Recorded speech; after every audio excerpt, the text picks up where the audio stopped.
जी बेटा, मैंने ये स्लाइड्स आपसे शेयर की हैं, आप देख सकते हैं। Yes sir.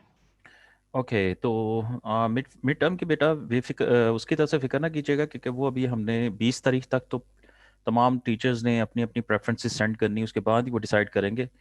तो कोशिश करेंगे कि सैटरडे वाले दिन ही, जिसमें ये आपका लेक्चर होता है, जो लेक्चर टाइम है, इसी में आपका मिड हो जाए। वैसे एक और मैं पॉसिबिलिटी ये भी देख रहा था कि व्हाट इफ़ कि हम मिड टर्म भी ऑनलाइन ही कर लें। जैसे कि ये लेक्चर 4 to 7 के अंदर अंदर यस अगर मिड सर। टर्म हो जाए, क्या कहते हैं, ऑनलाइन यस हो सर। जाए? यस सर, ऑनलाइन ले लें।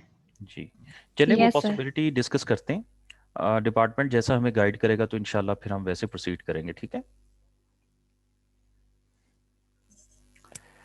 Okay, let's begin. जी, मैंने रिकॉर्डिंग स्टार्ट कर दी हुई है। तो बिस्मिल्लाह रहमान रहीम जी। अभी तक हमने लैंग्वेज मॉडल्स जो था वो कंप्लीट किया था, और उसमें हमने बायोग्राम और ट्राइग्राम और यूनिग्राम मॉडल्स प्लस हमने स्मूथिंग की बात की थी।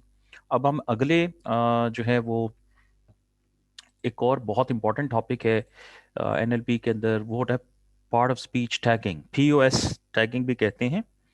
और पार्ट ऑफ स्पीच टैगिंग होती क्या है, थोड़ा सा आइडिया आपको मैंने दे दिया था जब इंट्रोडक्शन हमारा हुआ था, लेकिन चलें हम इसको बड़ा डिटेल से इस लेक्चर में देखेंगे कि पार्ट ऑफ स्पीच टैगिंग कहते किसको हैं।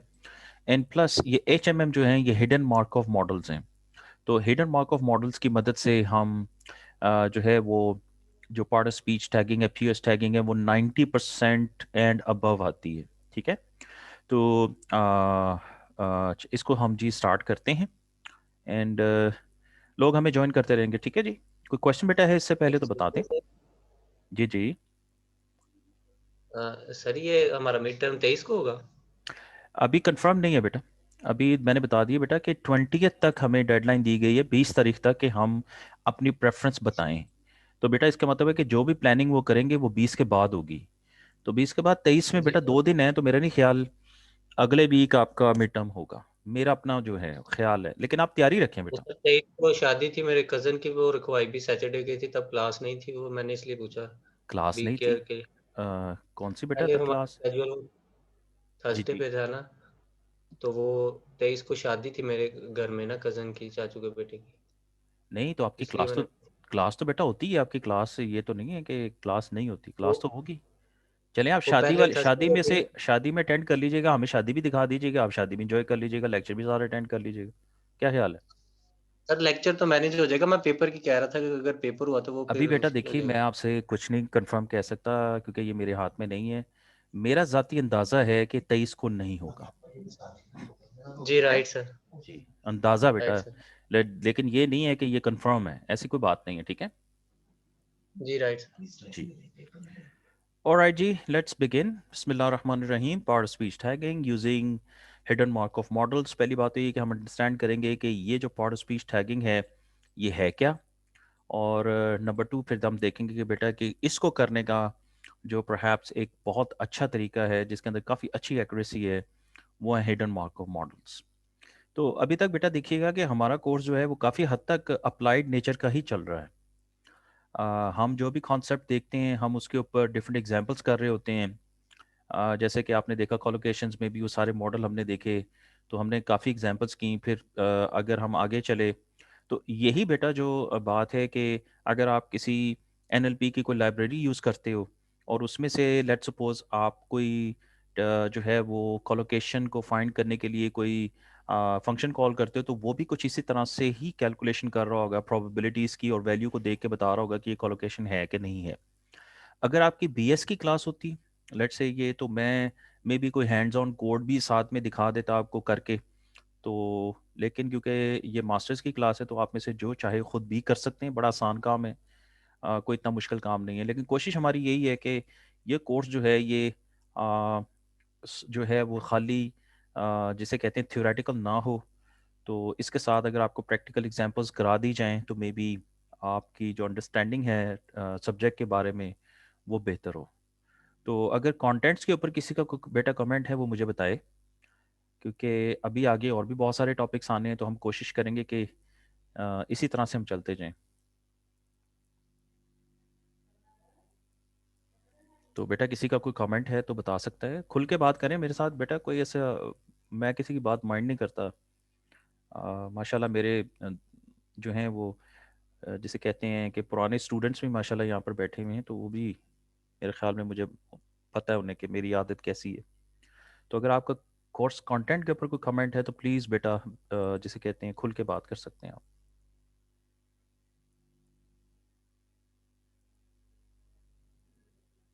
ठीक है, चलें। Part of speech tagging. तो what is part of speech tagging? तो पहली बात है कि बेटा हमने प्रॉब्लम को समझना है कि ये कॉन्सेप्ट है क्या। तो पार्ट ऑफ स्पीच टैगिंग है क्या? Assigning a part of speech or lexical class marker to each word in a sentence, and of course all sentences in a collection. तो हमने हर वर्ड को देखना है जी। जैसे ये द क्या है, जैसे कि इनपुट है, the lead paint is unsafe. तो अब ये लेड है, नोट कीजिएगा ये लीड भी होता है, लेकिन यहाँ पर ये लेड है इसकी प्रोनाउंसिएशन, बिकॉज ये लेड को इंडिकेट कर रहा है। अब जी आउटपुट नोट कीजिएगा, वही क्या है कि द जो है वो डिटर्मिनेंट है, लेड जो है वो नाउन है, फेंट जो है वो भी नाउन है, इज जो है वो वर्ब है, और अनसेफ जो है वो एडजेक्टिव है। अब ये जो लेबलिंग यहाँ पर हुई हुई है, एक मिनट जी मैं रेज कर दूं। ये जो लेबलिंग यहाँ पर हुई हुई है आपके सामने, ये जो है ये चीज़ जो ऐड कर दी गई है इन तमाम वर्ड्स के साथ, दिस इज़ वेरी इंपॉर्टेंट, ताकि हमें पता चल रहा है कि हर वर्ड की जो एक्चुअली जो लेक्सिकल मार्कर है उसका, इसको कहते हैं लेक्सिकल क्लास मार्कर या उसका पार्ट ऑफ स्पीच, ये है क्या। ये वर्ड यहाँ पर जो आ रहा है, इसका लैंग्वेज के पॉइंट ऑफ व्यू से इसका मतलब क्या बनता है, किस क्लास से बिलोंग करता है, ये क्या कोई वर्ब है, कोई एडजेक्टिव है, कोई प्रोनाउन है, क्या है। तो ये जो ग्रीन मैंने हाईलाइट किए बेटा, ये इसको टैग दे दिए गए हैं, और इन तमाम को बेटा हम कहते हैं जी पीओएस टैग्स है ये पार्ट ऑफ स्पीच टैग्स हैं। ठीक है। तो अब बेटा जो कॉन्सेप्ट वो क्या है कि हमारा टास्क क्या है, टास्क जिसे हम बात करते हैं कि हमने परफॉर्म क्या करना है, टास्क हमारा ये है कि अगर हम उसे कोई इनपुट दें, जैसे ये कुछ सेंटेंसेस या एक सेंटेंस हो सकता है, बहुत बड़ा कोई डॉक्यूमेंट भी हो सकता है, आउटपुट क्या हमें चाहिए उससे, हमें उससे आउटपुट ये चाहिए कि हर वर्ड के अगेंस्ट उसका जो पीओएस टैग है हमें वो चाहिए। ठीक है। और पीओएस टैग को डिटरमिन करना बेटा इतना आसान काम नहीं है, अभी हम देखते हैं इस चीज को।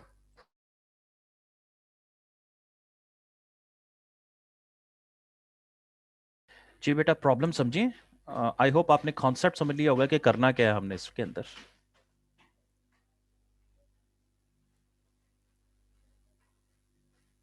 जी बेटा मेरी आवाज सुन सकते हैं?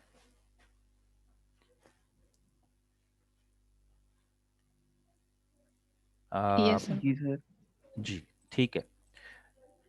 ओके, तो part of speech, traditional part of speech, noun, verb, adjective, preposition, adverb, article वगैरह वगैरह वगैरह वगैरह बहुत सारे हैं। दीज आर कॉल्ड, इनके डिफरेंट बेटा नाम है, जिसको पार्ट ऑफ स्पीच भी कहते हैं, लेक्सिकल कैटेगरीज भी कहते हैं, वर्ड क्लासेस भी कहते हैं, मॉर्फोलॉजिकल क्लासेस भी कहते हैं, lexical tags, and there are various terms जो इसी चीज के लिए यूज होती हैं। Lots of debate within linguistics within the number, nature and universality of these. English language में अब नोट कीजिएगा, इसका मतलब ये है कि अगर हम बात करें, डिफरेंट हो सकता है डिफरेंट डिक्शनरीज में किसी एक वर्ड को उन्होंने किसी और टैग से यूज किया हुआ है, और दूसरी डिक्शनरी में उन्होंने उसे वर्ड को किसी और टैग से यूज किया हुआ है। तो इवन इंग्लिश जैसी स्टैब्लिश लैंग्वेज में भी पीओएस टैगिंग के ऊपर, उसकी नेचर के ऊपर जो है वो अभी भी डिबेट है। We will completely ignore this debate of course. हमारा ये काम नहीं है कि हम लिंग्विस्टिक्स के अंदर पढ़ें, हमारा ये काम होगा कि हमने सिर्फ फोकस करना है कि हमने टैगिंग करनी कैसे, उसकी डिफरेंट टेक्निक्स हम देखेंगे। पीओएस एग्जांपल्स, जैसे नाउन है, आई होप आपको पता ही होगा नाउन किसको कहते हैं। जी बेटा आगे एग्जांपल भी गिवन है, chair, bandwidth, pacing. Yes noun sir. जी किसको कहेंगे आप, noun? Name of person, place, thing, कुछ भी। अच्छा ये नेम होता है।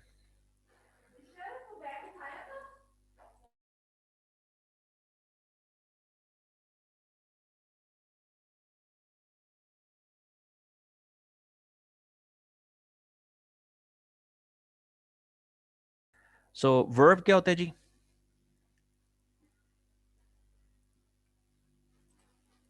Action. Action. Which shows action. Action. Adjective क्या होता है? अच्छा, ये आप कैसे प्रोनाउंस करते हो? सर एडजेक्टिव नाम है किसी चीज की अच्छाई आ, आ, या आ, आ, बुराई। आ, आ, आ, ये एडजेक्टिव नहीं है बेटा, एडजेटिव है, Adjective. एडजेटिव। ठीक है सर। ओके, तो बेटा ये एडजेटिव है। पर्पल, टॉल, रिडिकुलस, जी क्वालिटी को इंडिकेट कर रहा है, जी क्वालिटी। सर बिल्कुल। ये एडवर्ब है जी। एडवर्ब क्या होता है? हाँ हाँ, फंस गए। अनफॉर्चुनेटली, स्लोली, क्या ख्याल है एडवर्ब किसे कहेंगे आप?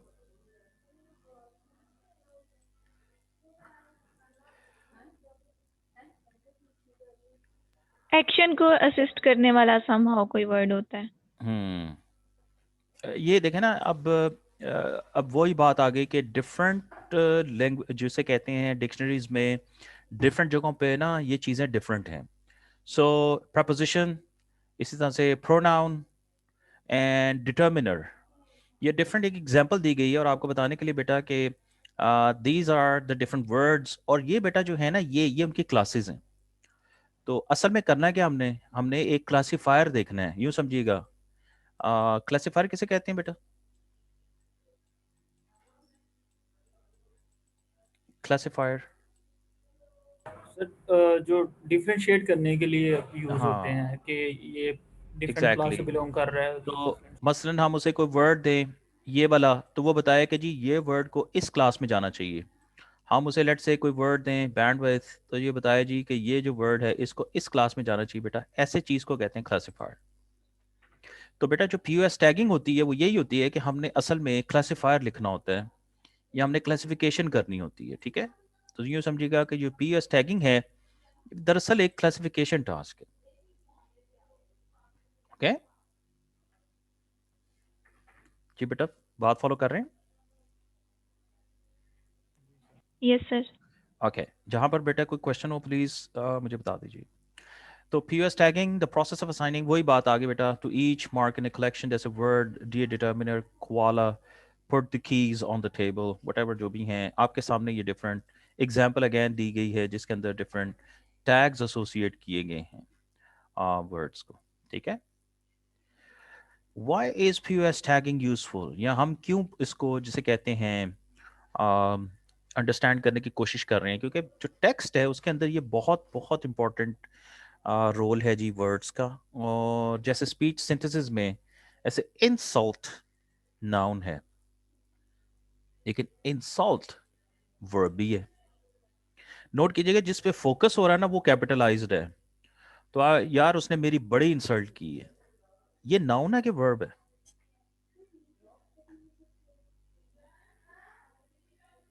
उसने मेरी बड़ी इंसल्ट की है आज।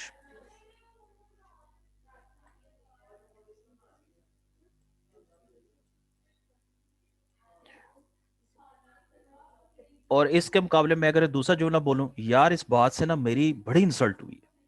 हाँ जी, उसने मेरी बड़ी इंसल्ट की है जी, और इस बात से मुझे बड़ी इंसल्ट फील हुई है जी, बताएं। यहाँ तो insult कोई noun है, जैसे insult noun है और feel जो है वो शायद verb है, इस तरह से कुछ. जी बिल्कुल ऐसे ही है। तो उसने मेरी बड़ी इंसल्ट की है, नोट कीजिएगा, बहुत बड़ा आपको हिंट मिल रहा है कि कुछ करना। Working है, जी वो वर्ब है। action है. और मुझे इससे बड़ी इंसल्ट फील हुई है, या मुझे बड़ी इंसल्ट मेरे लिए है ये, बेटा ये नाउन है। तो इसी तरह से नोट कीजिएगा कि एक वर्ड वही जो है वो नाउन के मीनिंग में भी आ रहा है, और एक वर्ड जो है वो वर्ब के मीनिंग में भी आ रहा है। अब हम सॉरी मैंने उर्दू को यूज की है उर्दू में इन वर्ड्स को यूज किया, बट आप इनको इंग्लिश में ट्रांसलेट कर लें हुजूर, ठीक है। इसी तरह object, I object to this is a nice object, note कीजिएगा। This is abstract art, I like this abstraction, maybe. Perfect है, परफेक्शन है, डिस्काउंट है, एंड डिस्काउंट जिसे कंटेंट है, कंटेंट अगेन, ये जो डिफरेंट वर्ड्स हैं ये अगेन जो है वो मल्टीपल जिसे कहते हैं इनके मीनिंग्स बन सकते हैं, डिपेंड करता है कि कॉन्टेक्स्ट क्या है इनका। मेरी बात बेटा फॉलो कर रहे हैं? तो depending upon the context meaning change हो रहा है वर्ड का। कॉन्टेक्स्ट किसको कहेंगे आप? आगे या पीछे आने वाली जी चीज। समझिए बैकग्राउंड, जिसे कहते हैं ना यार इसका बैकग्राउंड क्या है, इस सारी बात का क्या बैकग्राउंड है यार, वो कॉन्टेक्स्ट की बात हो रही होती है। तो अब वही आ गया text to speech, how do you pronounce ये वाला वर्ड। जी बेटा कैसे प्रोनाउंस करते हैं जी इसको। थर्ड फॉर्म होती तो लेड कहते, फर्स्ट फॉर्म होती तो लीड ही कहते शायद। लीड लेड लेड, वो जो लेड है वो क्या एलईडी नहीं यस होता। सर। क्या आप एलईडी की बात कर रहे हैं। शायद नो सर, सेम स्पेलिंग में भी लेड पड़ता है, जैसे रीड और रेड है, थर्ड फॉर्म की रीड हो तो उसको हम रेड कहते हैं। I just read are you with sure, नेल। आर यू श्योर कि वो एलईडी लेड होता है। नो, नॉट हैं श्योर। नॉट श्योर, गूगल करके देख के बताइएगा मुझे हैं अभी। तो ये जो लीड है, ये वर्ड मैंने बताया दो तरह से प्रोनाउंस होता है, लीड कुछ और है, लेड कुछ और है। लेड नाउन है पारा, वो जो थर्मामीटर में भी यूज होता है। और लीड करना यानी किसी को आगे आगे बढ़ के खुद लेके चलना लोगों को। I think lead lead lead जो आपने कहा है ना वो एलईडी होता है, if I am not mistaken. Confirm कीजिएगा please. Yes, sir.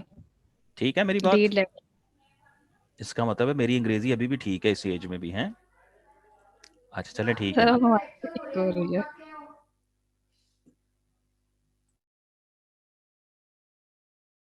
Yes sir, वो जो मैं समझ रही थी वो लीड है, गूगल की है। हाँ ठीक है थैंक यू।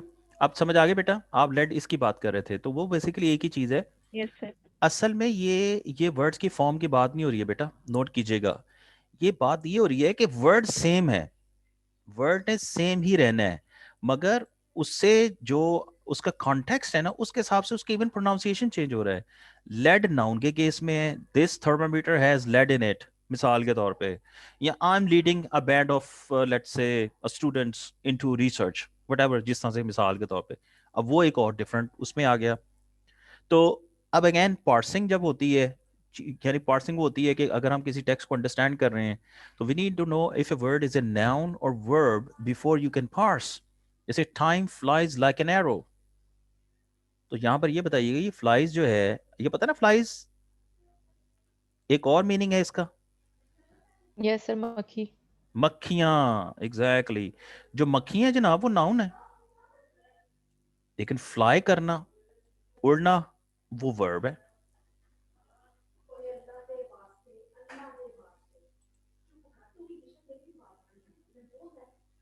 जी बेटा। तो अब सोचो कि अगर इंग्लिश में इतना मसला है यहाँ पर, जो अगर आप ये स्लाइड को फॉलो किया आपने, तो बेटा अगर मैं इसको उर्दू में चेंज कर दूं जिन तमाम वर्ड्स को, तो आपके ख्याल में उर्दू के जो वर्ड्स हैं, क्या उसमें से कोई एग्जांपल दे सकते हैं किसी एक की कि जो नाउन और वर्ब के केस में इस्तेमाल हो रहा हो, कोई एक उर्दू का वर्ड।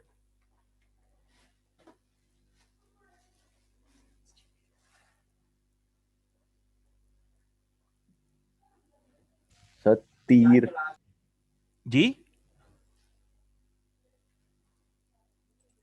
सर क्या बेटा। तीर तीर तीर तीर, मतलब हाँ एरो। वो ये वाला तीर। जो बो के साथ, यस बो के साथ जो एरो होता है वो तीर होता है। वो ठीक वो है। एक नाउन भी है और हम उसको एक वर्ब के तौर के ऊपर भी इस्तेमाल कर सकते हैं, तीर मारना इस तरह से कुछ।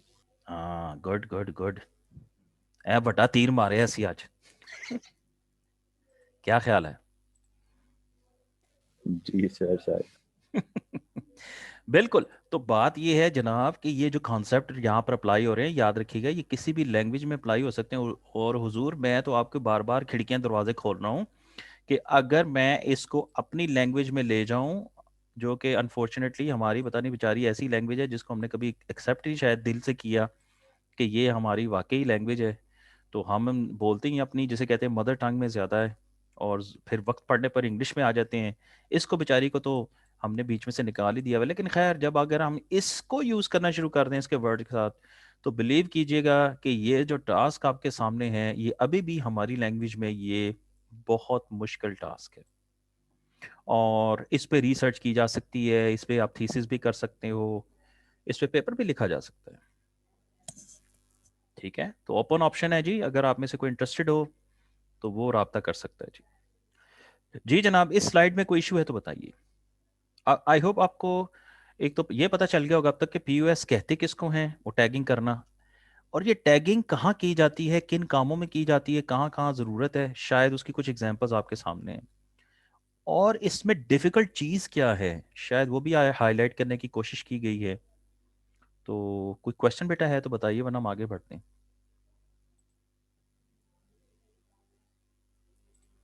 ओके, वाई इज वही बात, word prediction is speech recognition, possessive nouns, जैसे जो पोजेसिव नाउन्स है वो ये वाले किधर गए,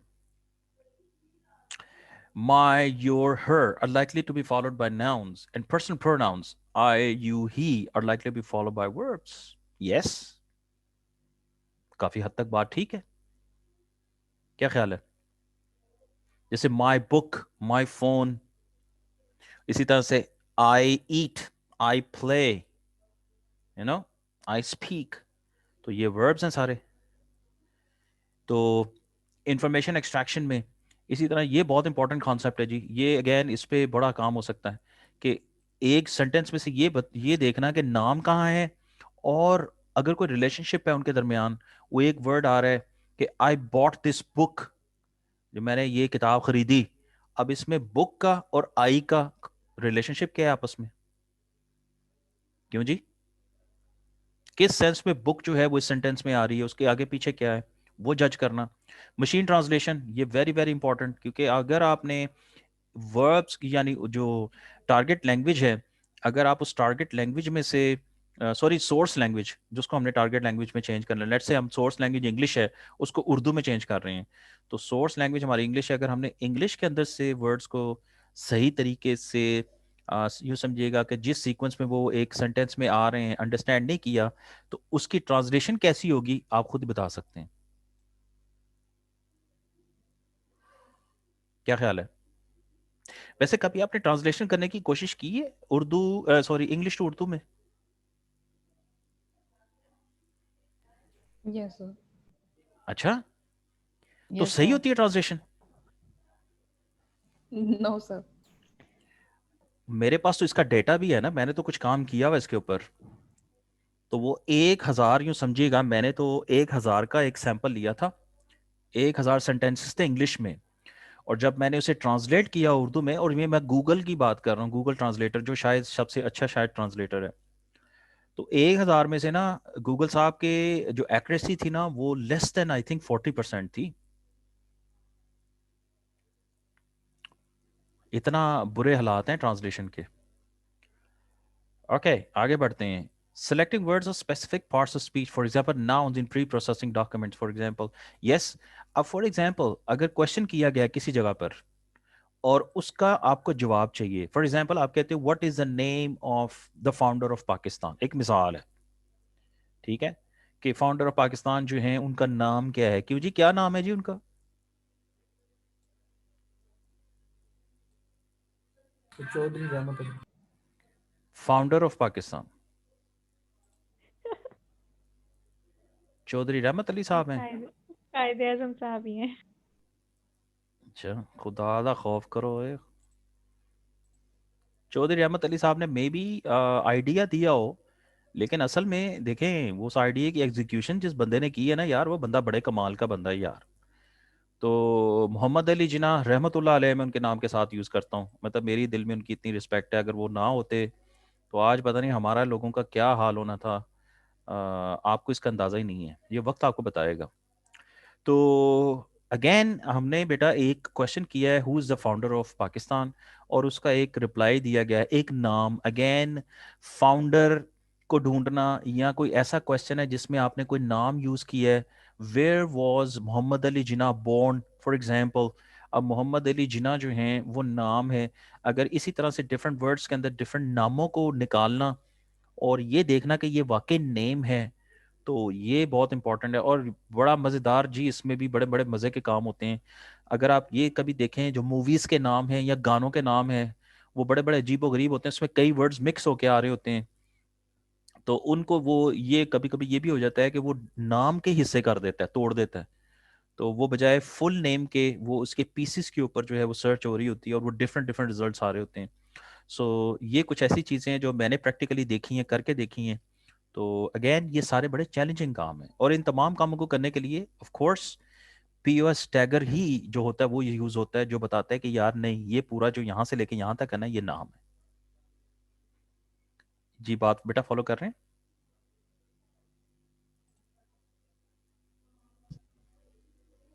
Yes, sir.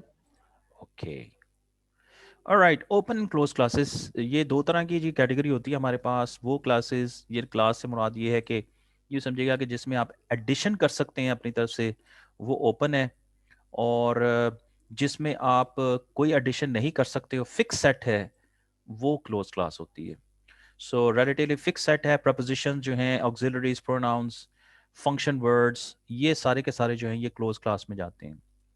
और open class, new words can be created all the time. For example, English has 4: nouns, verbs, adjectives, and adverbs. मजे की बात है। Many languages have these 4, but not all. इसके अलावा और भी उनके अंदर ये noun, verbs, adjectives, adverbs होते हैं। So वो बात है कि जो languages जिनके अंदर हम जो additions कर सकें, वो class जिसके अंदर addition कर सकें वो open class है, और जो relatively fixed class होती है उसको closed class कहते हैं। सो नाउन्स के अंदर प्रॉपर नाउन्स होते हैं, ये तो पता ही है आपको, जैसे बोल्डर है, ग्रैनबी है, ईलाई मैनिंग है। इंग्लिश कैपिटलाइज दीज, वही बात है कि इंग्लिश के अंदर नाम, प्रॉपर नेम जिसे कहते हैं, प्रॉपर नेम कह रहा हूँ। कॉमन नाउन्स जैसे द रेस्ट, बाकी जो आते हैं वो कॉमन नाउन होते हैं, जैसे चेयर है, बुक है। और count nouns and mess nouns, ये बड़े मजेदार चीजें हैं जी। ये अच्छा, ये एक मजेदार चीज है वैसे। काउंट वो वाले होते हैं जिनके हैं plurals, for example goat, goats, one goat, two goats. और मैस जो होते हैं don't get counted, that's snow है, ये कभी स्नोज नहीं होता। सॉल्ट्स, सॉल्ट ही होता है। कम्युनिज्म, कम्युनिज्म ही होता है। बाय द वे, फिश का प्लूरल क्या है? चलो हाँ, दसों है।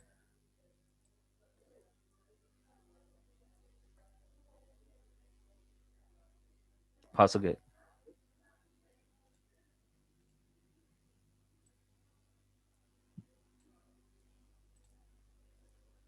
फिश। तो आज आपको जनाब पता चल गया कि जिनका प्लूरल होता है वो काउंट होते हैं, जिनका प्लूरल वही वर्ड होता है वो मैस होते हैं। क्या ख्याल है? कुछ तो इजाफा हुआ है नॉलेज में। जी यस सर सर। बिल्कुल। चले, गुड, गुड। अच्छा, वो जो होती है चलो, वो बड़ी मजेदार है, किसी ने क्वेश्चन पूछा था, बड़ा मजा आया था उनकी बात का। वो कहते हैं डक जो है ये तो फीमेल होती है ना, ये तो पता ही है ना आपको। तो इसका मेल क्या होता है, मैस्कुलिन क्या होता है इसका? हैं जी, गूगल करके बताएं। Duck, Drake, Drake. या Great. ड्रेक। और मजे की बात ये है कि Great. ड्रेक जो है ये बड़ा फेमस क्रिश्चियन नेम भी है, और बड़ा फेमस आर्टिस्ट है, उसका नाम भी ड्रेक है। यानी वो बेसिकली बतखदीर नस्ल चुएगा, तो उसका नाम भी जो है वो ड्रेक है। Okay, whatever. Adverbs tend to modify things. Unfortunately, John walked home extremely slowly yesterday. ये देखें ना, तो these are adverbs. Directional, locative adverbs भी होते हैं, here, home, downhill. Degree adverbs भी होते हैं। अच्छा, बात ये है कि आपको इनमें से कोई चीज़ याद रखने की ज़रूरत नहीं है। यानी मैं आपसे प्रॉब्लली कभी नहीं पूछूंगा कि भाई ये जो कोई एडवर्ब है ये अनफॉर्चुनेटली किस में आता है, किस में नहीं आता। आपको बस ज़रा अपने नॉलेज में इजाफा करें थोड़ा सा। इसी तरह डिग्री एडवर्ब्स होते हैं जिनमें एक्सट्रीम कुछ चीज़ें, क्वांटिटी यानी वाली बात हो रही होती है। मैनर एडवर्ब्स भी होते हैं, जैसे slowly, sink, slinkily, delicately and so on. नोट कीजिएगा एडवर्ब्स की types. Verbs in English, more morphological affixes. Eat, eats, eaten. जी, क्या ख्याल है? ये तीनों वर्ड आपकी नजर से गुजरे होंगे। I eat, he eats, and eaten किस सेंस में होता है? I have eaten. Have eaten, yes, ठीक है। ये तीनों वर्ब्स हैं यार, याद रखिएगा। क्लोज्ड वर्ड एग्जांपल्स अगेन वही हैं जो हमने बात की थी, जो preposition, particles, determiners, pronouns, conjunction और auxiliary words and numerals, ये सारे जो हैं ये closed class words हैं। Okay, so preposition from एक corpus है selects, तो co-build corpus कहते हैं, उसमें ये नोट कीजिएगा कि ऑफ की फ्रीक्वेंसी, इन की फ्रीक्वेंसी, थॉरो, वो बता रहे हैं कि बेसिकली ये प्रपोजिशंस हैं सारी, कि उस कॉर्पस में जो प्रपोजिशंस के तौर पे ऑफ आया है वो बहुत ज्यादा मरतबा है। नोट कीजिएगा, सबसे ज्यादा मरतबा ऑफ आया है। दूसरे नंबर पे इन है, फिर फोर है, फिर टू है, and so on. English particles, ये पार्टिकल्स हैं जी, abroad, about, above, across, and, without, within, up, whatever, down. ये उन लोगों के लिए ये ज्यादा मजेदार चीजें हैं जो जिनका लैंग्वेज से ताल्लुक है, जिनको शौक है लैंग्वेज का, वो ग्रामर का जिन्हें शौक होता है, और शायद हमें तो बिल्कुल शौक नहीं है। चलें आगे चलते हैं। ये कंजंक्शन हैं जी। ये कंजंक्शन क्या किसको कहते हैं?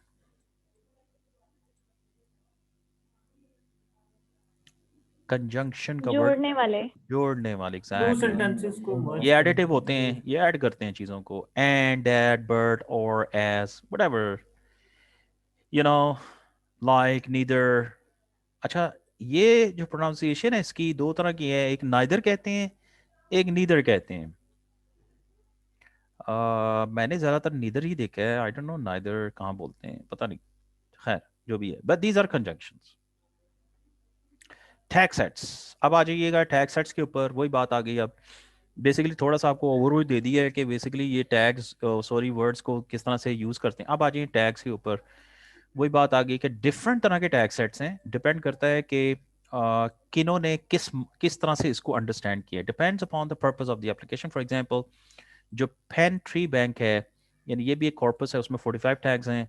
जो क्लॉज है उसके अंदर 62 हैं। जो चर्च चर्च ने जो, ये चर्च नाम है याद रखिएगा, 79 टैग्स। ब्राउन कॉर्पस बहुत मशहूर कॉर्पस है, 87 टैग्स। C7 में 147, 258। नोट कीजिएगा, डिफरेंट नंबर ऑफ टैग्स हैं। यानी इसके ऊपर भी डिबेट है कि ये टैग जो है ये इनफ है या ये किसी और जगह भी जाता है। तो आप नोट कीजिएगा कि नंबर्स जो हैं उनमें वेरिएशन है, नंबर ऑफ टैग्स में भी वेरिएशन है। अब चूजिंग अ टैग सेट, अब आते हैं जी how to choose these tags. To do POS tagging, we need to choose a standard set of tags to work with. Okay? Could pick very coarse small tag sets, जैसे इनसे start कर सकते हैं हम, जो कि बहुत relatively common होते हैं। Noun, verb, adjective, adverb, maybe pronoun also. तो इसी तरह से ये जो ब्राउन कॉर्पस है इसमें 87, जो अभी हमने बात की थी, C5 में 61 POS टैग्स हैं। और जो पेन ट्री बैंक है उसमें 45 POS टैग्स हैं। Most widely use of the tags, ये जो most widely use tag set है जी वो पेन ट्री बैंक से लिया गया, और उसके अंदर 45 POS टैग्स हैं। तो ये तो चार है, नोट कीजिएगा, ये चार हैं। चलिए प्रोनाउन 5, तो आप देखिए इसमें 45 POS टैग्स। तो ये पेन जो हैं वो 45 के 45 अब आपको बता दिए गए हैं जी। टैग CC है कंजंक्शन के लिए, CD cardinal number, and so on, DT determiner. इसी तरह V किधर है इसके अंदर, VB जो है ये वर्ब की है। अच्छा नोट कीजिएगा, V नहीं है इसके अंदर, VB है। तो ये भी अब नॉमेनक्लेचर में भी फर्क है, कहीं जगह V यूज होता है फॉर द वर्ब, लेकिन किसी जगह पे VB यूज होता है। सो ये इस तरह से है जी। Okay, using the Penn tag set, ये देखिएगा, ये वही बात आ गई। एक सेंटेंस दिया हुआ है, the grand jury commented on a number of other topics. अब इस सेंटेंस के लिए जो पेन टैग सेट है या जो उसका उसमें से है वो DT डिटर्मिनर है। द ग्रैंड ज्यूरी जो है, वो ग्रैंड जो है वो JJ है। JJ क्या था इसके अंदर, एडजेक्टिव। ओके, सो ये एडजेक्टिव है, एंड सो ऑन, ये डिफरेंट क्लासिफिकेशंस इधर की हुई इन्होंने। ओके, तो अ कॉर्पस, अ पेन ट्री बैंक कॉर्पस के बारे में थोड़ी सी डिटेल्स आती है। इसमें 1.6 मिलियन वर्ड से ज्यादा हैं, हैंड पार्ट्स मटेरियल हैं, याद रखिएगा। From Dow Jones news service, ये आर्टिकल्स हैं जी जहां से लिए गए हैं, plus additional 1 million words tagged for part of speech. Note कीजिएगा 1 मिलियन वर्ड्स इसमें जो हैं वो उनको टैग किया गया है। The first fully parsed version of the Brown corpus, which also has been completely retagged using Penn Tree Bank tag set, cost इतनी to इतनी for research use. Note कीजिएगा, it's not free. तो जाहिर है उन्होंने उस पर इतनी मेहनत की हुई है, जाहिर है उन्होंने पैसे लगाए हुए हैं, क्योंकि मैनुअल टैगिंग उन्होंने हाथ से की हुई है, और जिन्होंने हाथ से की होगी उनको जाहिर है पे किया होगा, तो अब वो पैसे मांगते हैं। Separate licensing needed for commercial use, commercial use का ज़्यादा पैसे लेते होंगे, और ये इतने पैसे लेते हैं जी वो रिसर्च के लिए। तो ambiguity, there are words which have more than one POS tag. let's say back है, कैसे, the back door यहाँ पर adjective है, on my back ये noun है, win the voters back ये adverb है, promise to back the bill ये verb है। 4 different meaning है जी back के। The POS tagging problem is to determine the POS tag for a particular instance of the word। ये है जी summary इस सारे डिस्कशन की हमारी जो हो रही है और जो अगले लेक्चर में भी चलेगी, कि हमने ये देखना है कि एक वर्ड जो आ रहा है पर्टिकुलर इंस्टेंस किसी जगह पर, उसका पीओएस टैग क्या, उसका करेक्ट पीओएस टैग क्या बनता है। जैसे इस केस में फॉर एग्जांपल अगर हम जानना चाहते हैं तो हम देखेंगे कि उसका जो करेक्ट बनता है वो एडवर्ब बनता है। Okay, how difficult is this problem is, क्या ख्याल में कोई डिफिकल्टी है जी इसमें?